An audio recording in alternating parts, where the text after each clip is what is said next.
You've noticed it. The person who never raises their voice somehow commands the room. The one who stays still while everyone else is rushing, who answers slowly while others scramble for words. There's something unsettling about them. Not because they're aggressive, not because they're loud or dominant in any traditional sense, but because they refuse to react. And that refusal feels like power you can't touch. Calm people scare others because they've learned something most never will. That the moment you stop defending yourself emotionally, you become unreadable, unpredictable, untouchable in a way that makes people deeply uncomfortable.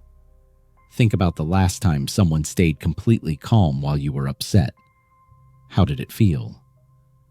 Probably infuriating, maybe even humiliating, because their stillness highlighted your chaos. Their silence made your words feel louder, more desperate, less controlled. You wanted a reaction. You needed one, and they gave you nothing. That's not cruelty. That's mastery. Most people leak emotion constantly, through their voice, their face, their body, the speed at which they speak. They telegraph everything they feel in real time. Fear shows up as fast talking, anger shows up as tension, insecurity shows up as over-explanation. The calm person knows this, and they've made a choice. To close those leaks, to operate at a frequency most people can't access. This makes them frightening because humans are wired to read each other. We survive by interpreting signals, facial expressions, tone of voice, micro movements. We scan constantly for emotional data because it tells us whether someone is a threat, an ally, or prey. But when someone gives you nothing, that system breaks down. Your brain doesn't know what to do with a blank face and a steady voice. It can't predict. It can't manipulate. It can't find the weakness. So it panics quietly and labels that person cold, intimidating, dangerous, even if all they did was stay still. Here's what most people don't understand about calmness. It's not the absence of emotion, it's the refusal to let emotion leak into behavior. Calm people feel everything you feel, maybe more. But they've learned to create distance between stimulus and response, between what happens and how they act. That gap is where their power lives. When someone yells at them, they feel the anger, the insult, the disrespect.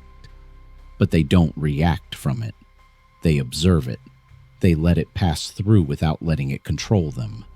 That takes years to develop, and most people never even try. Because reacting feels good.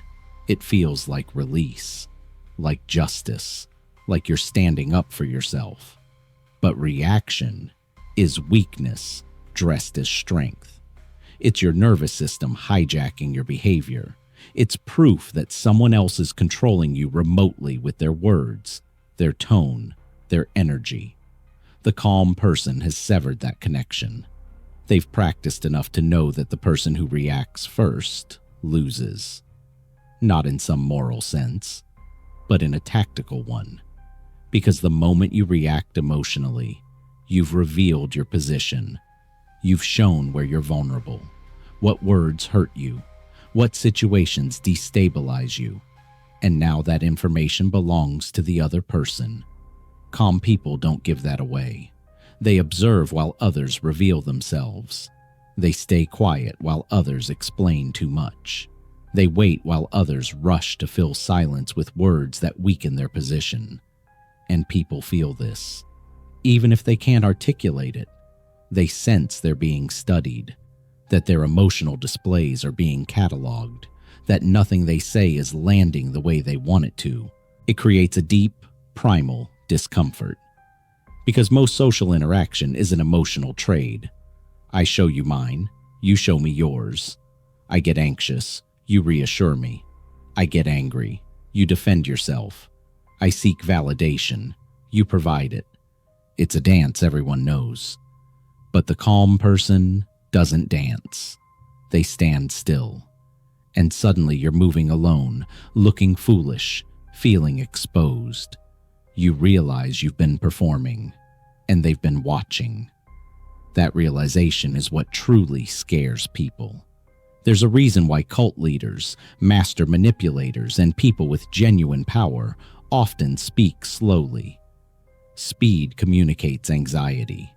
It says, I need you to understand quickly before you judge me, before you leave, before I lose control of this interaction. Slowness communicates the opposite. It says, I have time. I'm not worried about your judgment. I don't need to convince you of anything.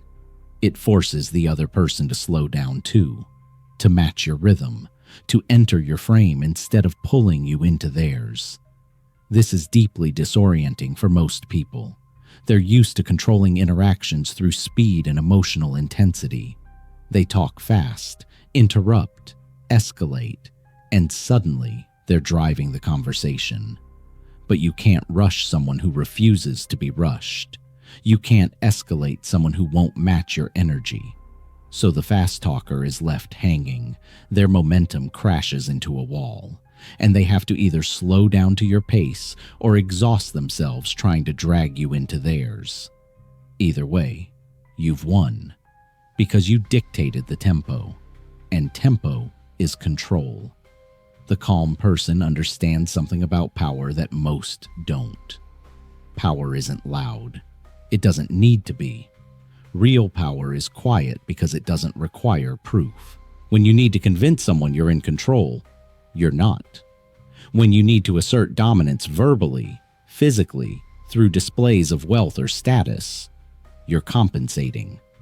The person who actually holds power doesn't need to demonstrate it. Their presence does it for them. And that presence is built on one thing: emotional regulation under pressure. Anyone can be calm when things are going well, when they're winning, when people agree with them.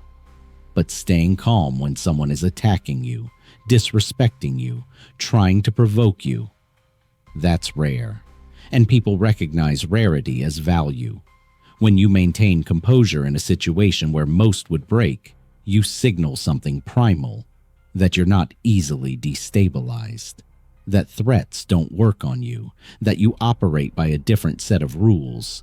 This triggers an unconscious recalibration in the other person. Their brain downgrades them and upgrades you, not because you said anything profound, but because you stayed still while they lost control. Dominance hierarchies in humans are largely emotional. The person who controls their emotions controls the interaction. The person who controls the interaction shapes reality. Calm people scare others because they're reality shapers, and most people are reality followers. Let me tell you what happens in a typical confrontation. Person A says something inflammatory. Person B reacts. Their voice changes. Their body tenses. They start defending, explaining, justifying. Person A now knows they have leverage, so they push harder. They found the button. They press it again and again because it works. Person B is now in a loop, reacting, defending, losing ground with every word. This is the pattern most people live in, and it's exhausting. Now watch what happens when Person B is calm. Person A says something inflammatory. Person B pauses, looks at them, speaks slowly. Maybe they address it. Maybe they don't. But their tone doesn't change. Their body doesn't shift. Person A expected a reaction. They needed it to feel powerful, to confirm their attack landed. Instead, they get nothing. Or worse, they get a response so measured it makes their aggression look childish. Now Person A is the one who feels exposed. Their tactic didn't work, and they don't have a backup plan because emotional escalation was the plan. So they either escalate further and look increasingly unhinged, or they back down. Either way, Person B never lost composure, never gave away power, never entered the frame Person A tried to create. That's terrifying to people who rely on emotional manipulation, because it means their primary tool is useless. Here's where it gets darker. Calm isn't always virtuous. It can be weaponized. Because while staying calm under attack is admirable, staying calm while you attack is chilling. Think about the person who insults you with a smile, who delivers cruelty in an even tone, who maintains perfect composure while dismantling you verbally. That's not emotional regulation for self-protection. That's emotional regulation for domination. And it works because there's no defense against it. If someone yells at you, you can yell back. You can say they're being inappropriate. You can point to their loss of control as evidence they're wrong. But when someone calmly, slowly, carefully destroys your argument or your character without ever raising their voice, what do? You can't call them aggressive. You can't say they're out of control. They're perfectly composed, so you're left with no recourse except to lose your own composure, to get emotional, to look weak in comparison. This is why certain types of predators are so dangerous. Not the loud ones, not the obviously violent ones, the quiet ones, the patient ones, the ones who never seem rattled because they've learned to use calm as camouflage, as a tool, as a way to get close before you realize what's happening. I'm not saying all calm people are predators. Most aren't. But I am saying that calmness can be used for harm as easily as it can be used for self-protection. And people sense that ambiguity. They sense that the same skill that keeps you grounded could be used to destabilize them. That the same emotional control that makes you wise could make you calculating. And they can't tell which one you are. So they keep their distance. They treat you carefully. They feel uneasy because you're a locked door. And they don't know what's behind it. Most people live in a state of constant emotional negotiation. They adjust their feelings based on the room. They laugh when others laugh. They get serious when others get serious. They mirror and match and modulate constantly. It's exhausting. But it's also how they connect, how they fit in, how they signal they're part of the group. The calm person doesn't do this. They stay the same regardless of the emotional weather around them. Happy room, they're calm. Angry room, still calm. Sad room, calm. This makes them seem alien, because humans bond through emotional resonance. We like people who feel what we feel, when we feel it. But if you don't shift with the group doesn't know what to do with you. You become an outsider not through hostility, but through consistency, through refusing to be emotionally contagious. And that's isolating. For you and for them. They feel like they can't reach you, like you're behind glass, watching but not participating. And honestly, they're not wrong, because true calmness does create distance. It has to. You can't be emotionally regulated and emotionally merged at the same time. You have to choose. Connection or control, warmth or power, being loved or being respected. Most people choose the first. They'd rather be liked than feared, rather be included than isolated. The calm person has chosen differently, maybe not consciously, maybe they didn't even realize it was a choice, but they've traded emotional access for emotional sovereignty. And once you've made that trade, it's hard to go back. Because you've seen what it's like to not be controlled by the room, to not need validation from the group, to exist independently of other people's emotional states. And that freedom is intoxicating, but it comes with a cost. People will misunderstand you. They'll call you cold when you're just careful, detached when you're just protected, arrogant when you're just quiet. And you'll have to decide if that's worth it. For some, it's not. They soften. They let people back in. They choose warmth over power because isolation is too high a price. For others, there's no going back. They've tasted sovereignty, and they'll never submit to emotional chaos again. Neither choice is wrong, but both have consequences. Let me tell you what calm people know that others don't. Every emotional reaction you have is a micro betrayal of yourself. Every time you snap back when insulted, every time you over-explain when questioned, every time you seek approval when judged, you're giving away pieces of your autonomy, letting external events dictate internal states. And most people do this hundreds of times a day without noticing. Someone cuts them off in traffic. Their mood shifts. Someone likes their post. They feel validated. Someone criticizes them. They feel defensive. External, internal, external, internal. They're a puppet on strings they can't see, and the strings are everywhere. The calm person has cut those strings. Not all of them.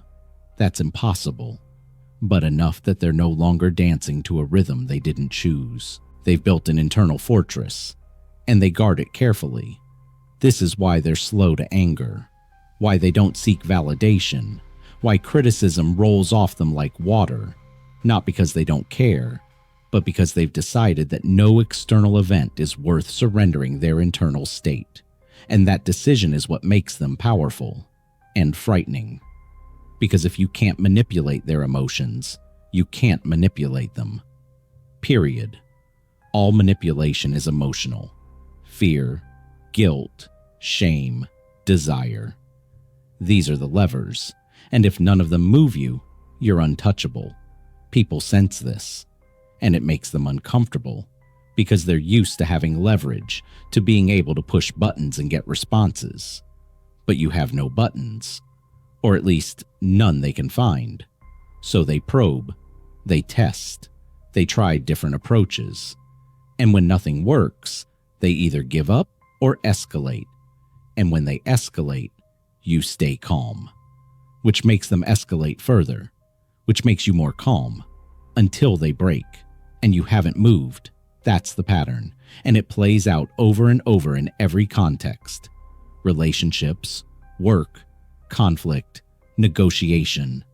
The calm person wins by waiting, by not taking the bait, by refusing to enter the emotional cage the other person is building. And eventually, the other person exhausts themselves and walks away, and you're still standing exactly where you started. That's power. Here's the paradox nobody tells you. The more calm you become, the less you need people. And the less you need people, the more they need you. Because desperation repels, neediness repels, anxiety repels. But calm attracts, not in a warm, inviting way, but in a gravitational way. People orbit you because you're stable, because you're solid when they're liquid. They come to you with their chaos, their problems, their emotions, because they sense you won't be destabilized by them. You become a rock in the storm, and rocks don't need the storm, but the storm needs something to crash against. This dynamic is exhausting if you don't manage it, because people will drain you if you let them. They'll mistake your calm for endless capacity, your stillness for willingness to carry their weight, and you'll have to set boundaries, hard ones, which will confuse them, because you seem so calm, so unbothered.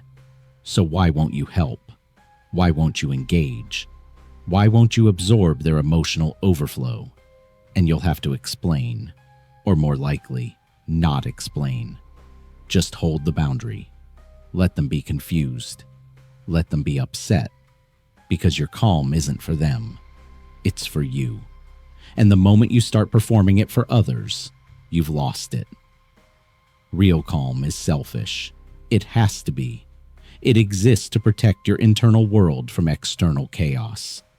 The moment it becomes a tool to manage others, it's no longer calm. It's strategy, and people feel the difference. Authentic calm is effortless. Strategic calm is work, and work always leaks through.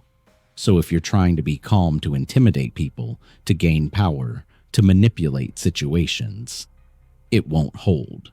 People will sense the performance, and they'll lose respect instead of gaining fear. But if you're calm because you've genuinely detached from the need to control external outcomes, because you've built an internal world more stable than the external one, that's real. And that's what scares people. Not the performance of calm, but the reality of it. Let me give you the quiet part. Most people don't want to be calm. They want to feel justified in their chaos. They want their anger to be righteous, their anxiety to be reasonable, their reactivity to be proof they care. And when you don't match that energy, you're implicitly saying their chaos is optional, that they're choosing it, that they could stop if they wanted to. And that's insulting to them, because they've built entire identities around their emotional intensity. They're passionate, they're sensitive, they're real. And you're suggesting through your mere existence that those things are choices, not traits. That's why they call you cold, robotic, unfeeling. Because if they admit you're calm by choice, they have to admit they're chaotic by choice. And that's a harder truth than most can handle. So they attack your calm. They try to break it. They poke and prod and push until you react. And when you don't, they resent you for it. Not because you did anything to them, but because you held up a mirror, and they didn't like what they saw. You want to know the real secret? Calm people scare others because they've stopped playing the game everyone else is trapped in.